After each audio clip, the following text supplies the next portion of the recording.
الحمد لله الذي شرف الإنسان بالأخلاق الحسنة،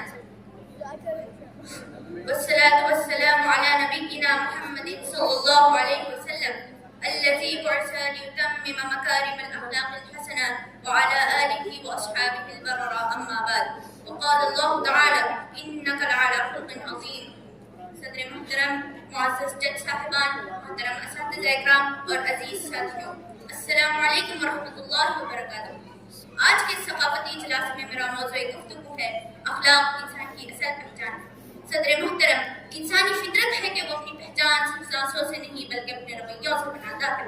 انسان محض ایک لیونگ بینگ نہیں جو کھاتا ہے، سوتا ہے اور دن پورے کرتا ہے۔ جانور بھی جیتے ہیں، پرندے بھی بستے ہیں، سب اپنی ضرورتوں سے چلتے ہیں، مگر انسان اپنی زندگی صرف ضرورتوں کے سہارے نہیں بلکہ اخلاقی اصولوں پر بناتا ہے۔ اس کے فیصلے حقوق یا طاقت کے مطابق نہیں ہوتے بلکہ انصاف، نرمی، محبت، خیر خواہی اور سچائی اس کے قدموں کو سمت دیتی ہے۔ یہی اخلاقی صلاحیت انسان کو اشرف المخلوقات بناتی ہے۔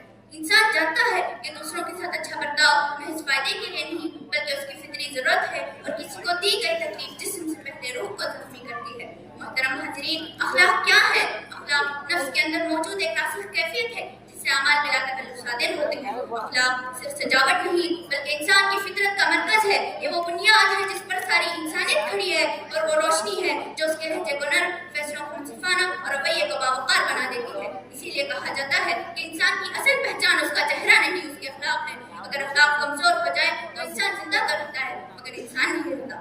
یہ بات درست ہے کہ اخلاق انسانی فطرت کا حصہ ہے، مگر یہ بھی حقیقت ہے کہ انسانی فطرت کبھی نہ کبھی بہک سکتی ہے اور اپنی اصل کو بھلا سکتی ہے۔ تو اللہ تبارک تعالیٰ نے اس معاملے میں ہمیں تنہا نہیں چھوڑا بلکہ قرآن مجید کے ذریعے ہمارے رہنمائی فرمائی۔ اس میں بیان فرمایا کہ تمہارے رسول کے اندر تمہارے لیے اسوہ کامل ہے، اور یہ بھی شہادت دی کہ رسول اللہ صلی اللہ علیہ وسلم اعلیٰ اخلاق پر فائز ہے۔ اسی لیے نبی کریم صلی اللہ علیہ وسلم کی زندگی اخلاق کا سب سے روشن نمونہ ہے۔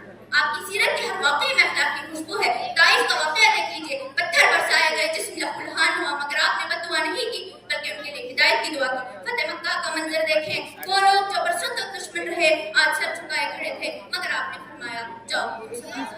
اور ایک حدیث سے آپ سلام کے اخلاق اور سادگی کی مثالیوں بیان ہوئی ہے کہ اگر کوئی بچی بھی آپ کا ہاتھ پکڑ کر بازاروں یا کھیل کود کے میدانوں میں لے جاتی تو آپ خوشی خوشی اس کے ساتھ تشریف لے جاتے تھے۔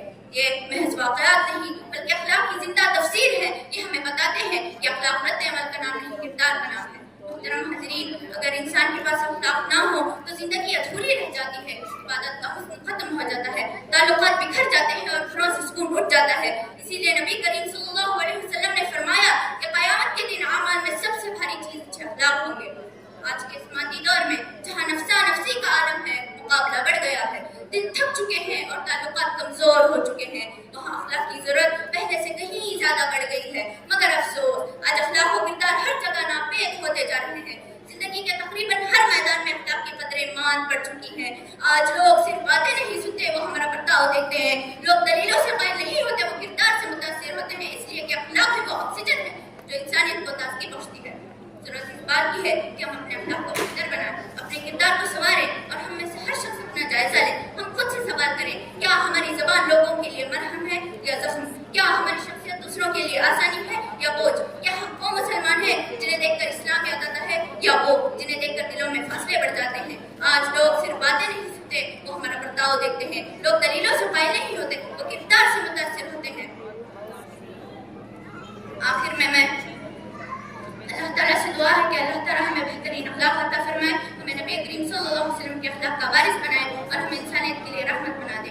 آخر میں علامہ اقبال کے شعر سے اپنی تقریر کو ختم کرنا چاہوں گی۔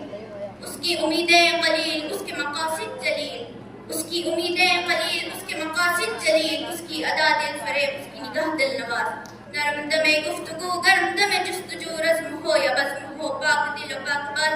وآخر دعوانا الحمد للہ رب العالمین۔ السلام علیکم ورحمۃ اللہ وبرکاتہ۔